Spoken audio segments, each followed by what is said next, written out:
Good morning dear students of class 7th। Last class में हमने discuss किया था मोशन और टाइम का introduction, ancient methods of measuring time. जो हमारे अर्लियर मेथड्स हुआ करते थे वो क्या थे।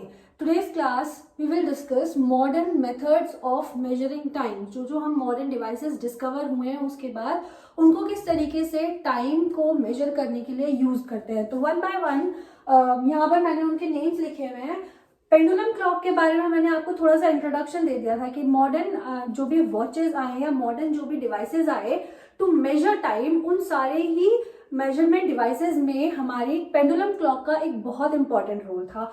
क्या रोल था? एक्चुअल जो स्टार्टिंग हुई वो हमारी पेंडुलम क्लॉक से ही हुई। अगर पेंडुलम क्लॉक उस टाइम पर इन्वेंट नहीं की गई होती तो शायद आज भी हम हमारे जो ट्रेडिशनल मेथड्स थे या एंशिएंट मेथड्स थे उन्हीं को टाइम के मेजरमेंट के लिए यूज कर रहे होते।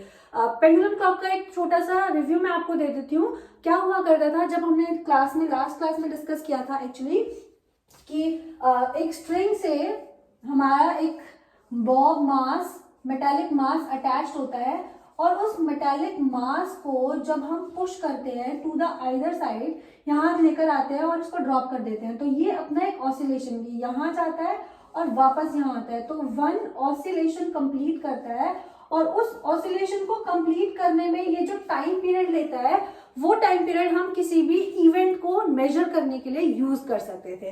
फाइन, तो सबसे पहले हम पेंडुलम क्लॉक को ही डिस्कस करते हैं। पेंडुलम क्लॉक किस तरीके से, ये पेंडुलम की जो टेक्निक है वो किस तरीके से एक हैंड क्लॉक में या एक वॉल क्लॉक में यूज हो सकती है। So basically what pendulum clock does, जब वो एक ऑसिलेशन कंप्लीट करती है, लाइक अगर वो 25 यहाँ पर मैंने लिखा हुआ 25 सेंटीमीटर का ये जो थ्रेड है वो 25 सेंटीमीटर का थ्रेड अगर एक ऑसिलेशन कंप्लीट कर रहा है अपना, तो हम उस ऑसिलेशन को 1 सेकेंड में काउंट करते हैं। और जब वो 1 सेकेंड हो जाता है तो आपने देखा होगा आपकी क्लॉक में 3 अलग अलग हैंड्स होते हैं। एक होता है आवर हैंड, एक होता है मिनट हैंड एंड थर्ड होता है बेटा सेकेंड हैंड। तो जो इन सब में से सेकेंड वाला हैंड होता है वो बहुत कंटिन्यूअसली मूव करते रहते हैं, क्योंकि पेंडुलम जिस स्पीड से अपना ऑसिलेशन कंप्लीट करती है उसी स्पीड से कंटिन्यूअसली हमारा जो सेकेंड वाला हैंड है वो क्विकली फास्टली मूव करता है उन तीनों में से। उसके बाद जो सेकेंड फास्टेस्ट है वो है हमारा मिनट हैंड। मिनट हैंड कैसे कंप्लीट करता है? जब 1 मिनट कंप्लीट हो जाती है तो वो स्लाइटली मूव हो जाता है अपनी पोजीशन से।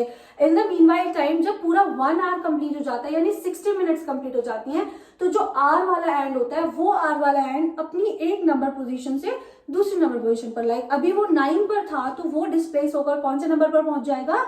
10 नंबर पर पहुंच जाएगा। तो पेंडुलम क्लॉक का बेसिक पर्पस क्या होता है?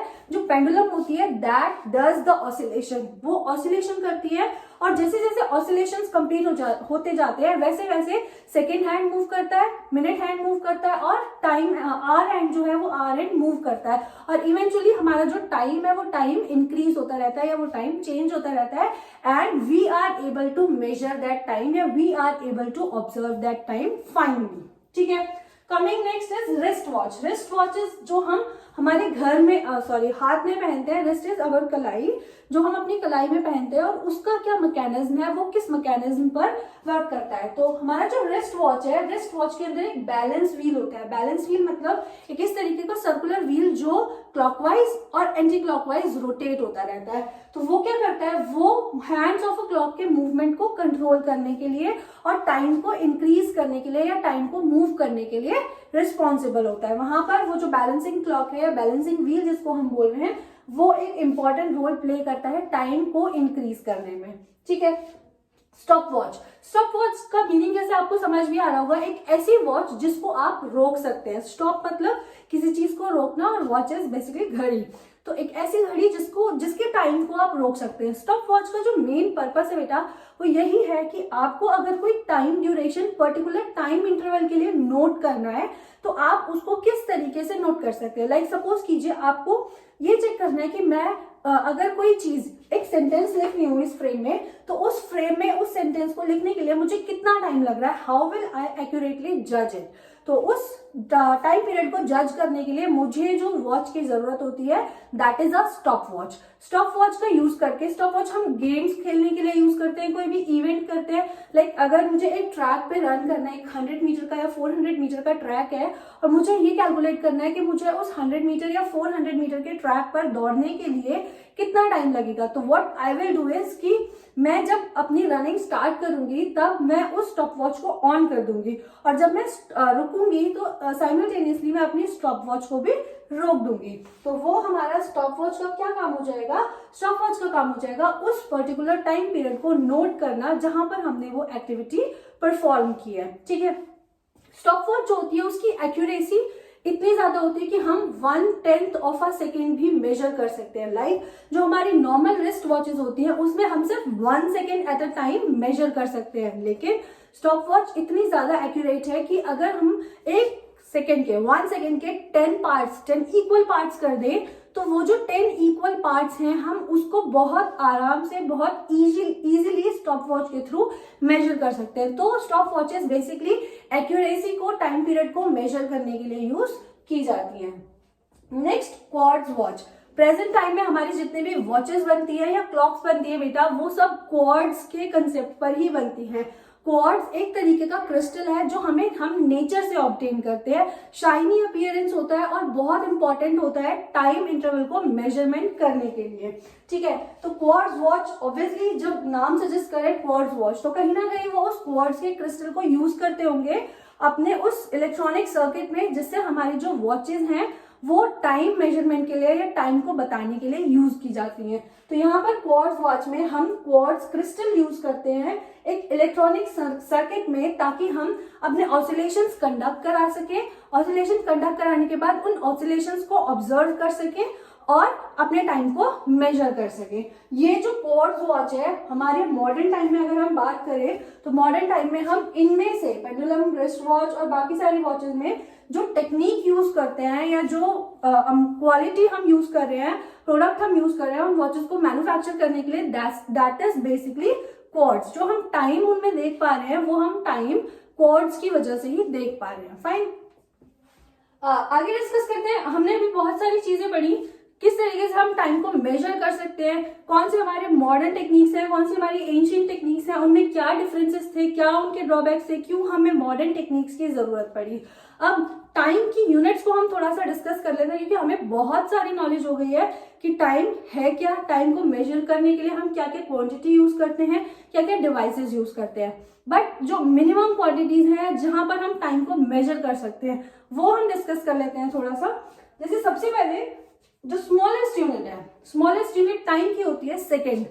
मिली सेकेंड, माइक्रो सेकेंड वो सब भी एग्जिस्ट करती है, बट हम जो रीडेबल फॉर्म में या काउंटेबल फॉर्म में काउंटर करते हैं या स्टडी करते हैं उसको हम बोलते हैं सेकेंड। तो मिनिमम जो स्मॉलेस्ट यूनिट है दैट इज टाइम की सेकेंड। अगर हम 60 सेकेंड्स को एक साथ कंबाइन कर दें, यानी कि 60 सेकेंड को जोड़ दें, मिला दें, तो we will get 1 minute.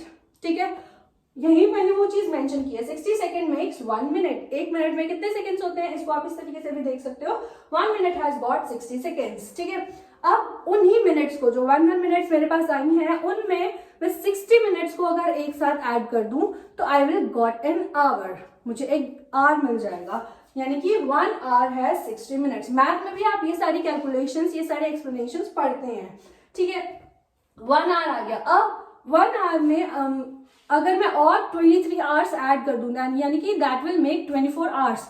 24 hours मिलकर कितना क्या बनाते हैं बेटा, कौन सी क्वांटिटी बनाते हैं, 1 डे बनाते हैं, एक दिन बनाते हैं। ठीक है, एक दिन जब साथ में कंबाइन होगा विद 30 डेज या 31 days that will make a month.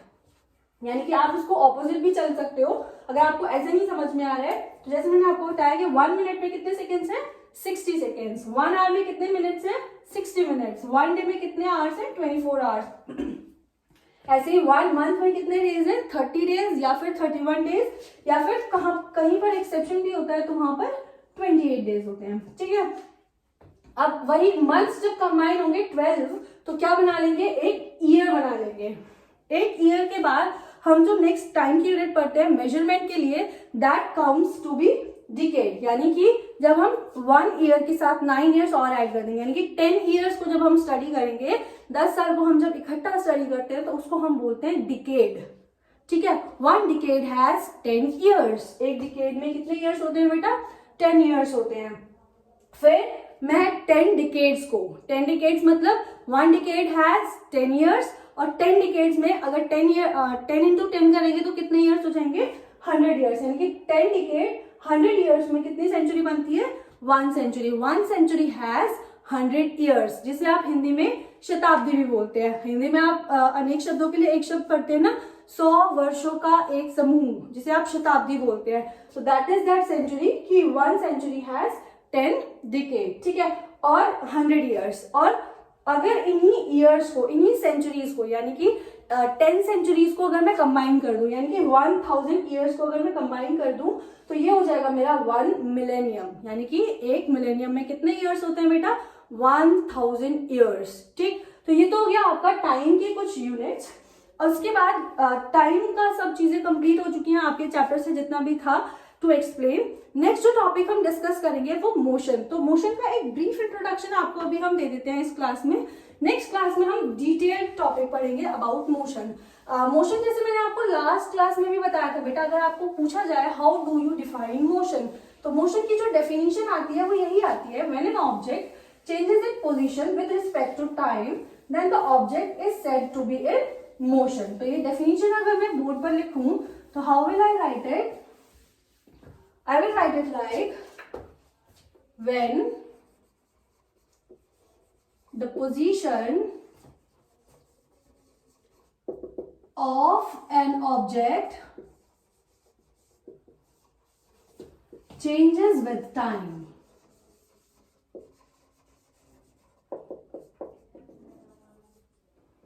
The body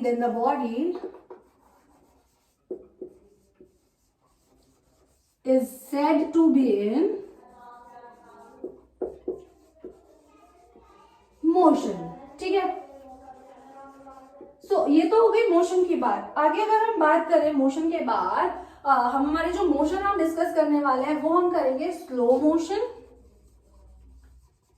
and fast motion. तो जब भी हम slow motion and fast motion को डिस्कस कर रहे होंगे, वहां पर कभी भी हम सिंगल बॉडी के टर्म्स में बात नहीं करेंगे। हम जब भी स्लो मोशन और फास्ट मोशन की बात करेंगे, वहां पर हमारे पास 2 बॉडीज होंगी हमेशा।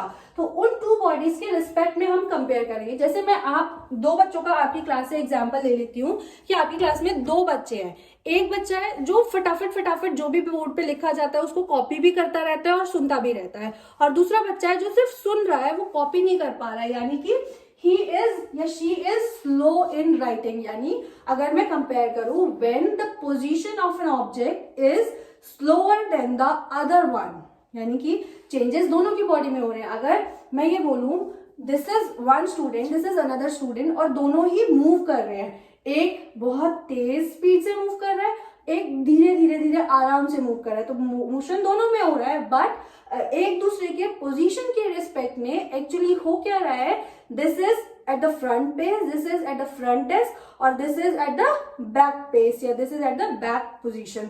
जिसमें हम कंपेयर करेंगे तो हम क्या ऑब्जर्व कर पा रहे हैं कि जो आगे है या जिसकी पोजीशन फास्ट है, दैट इज अकरिंग या going through a fast motion, और जिसकी पोजीशन स्लो है, जिसकी पोजीशन पीछे है, वो that is going through a slower motion, ठीक है। ये हो गया मोशन के बारे में। नेक्स्ट जो हम डिस्कस करेंगे topic, that we will discuss is speed. What is speed? हम स्पीड के लिए फॉर्मूला डिराइव करेंगे, फॉर्मूला फाइंड आउट करेंगे, हम कुछ क्वेश्चंस करेंगे, कुछ एग्जांपल्स करेंगे, सो दैट कि हम कन्वर्जन्स करना सीख सके, स्पीड कैलकुलेट करना सीख सके किसी भी ऑब्जेक्ट की। उसके बाद हम types of motion, uniform motion, non uniform motion, इन सारे टॉपिक्स को डिटेल में डिस्कस करेंगे, और whatever will be left in the chapter उसको हम क्लियरली डिस्कस करेंगे।